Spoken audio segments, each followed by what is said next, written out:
just waking up from a nap. My son, I think he's gonna be going to his sister's house for a little while. But just waking up. I was having a conversation with him.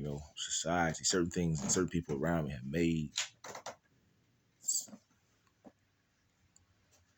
made me raising him somewhat difficult. First, a lot of assistance. They didn't allow me to qualify for it. Um, Certain people wish they were in my position because certain generations allowed the grandparents to raise the child. I refuse to allow that even to happen. That is old. I don't know who in the world came up with that concept. There's no way in the world I was gonna let my son be raised by a person who was, what was I gonna say? Really can't say explain it. But the progress of the world, the way it's changing and advancing, certain older people have to adapt to change, and they can't even do it themselves. So how was I gonna let them try to raise it? Nah, I was not gonna allow that to happen. So I made sure I was present for my son every step of the way.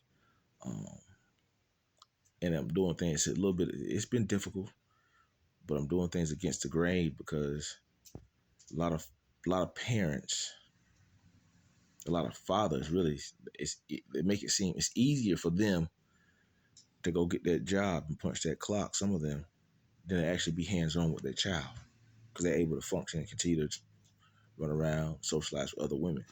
So yeah, that part's easy. But actually being there involved 24, with your child 24/7, that means you're taking a chance. You're sacrificing your time. You're not being selfish. You're being there. And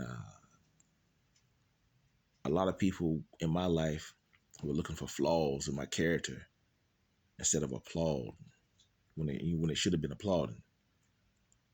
You know what I'm saying? It's crazy how people go above and beyond to try to pull out a negative character trait that everyone has something. Everyone has something a skeleton in their closet. Um, Everyone has a past, and I try to tell my son that I appreciate every negative comment that people say and every rejection that comes my way. It is a blessing because I know I'm doing what God would have me do. Because he was rejected by the world too. People didn't believe him. They talked about him. So who am I any different?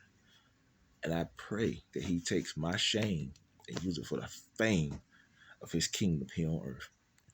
Oh, I'm dealing with these spiritual voices, spiritual warfare, and it takes a lot of energy.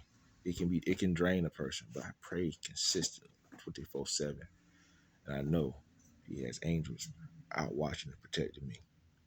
Y'all be blessed. Get into your word. Feed your spirit, man, just as much as you feed your natural. Be blessed.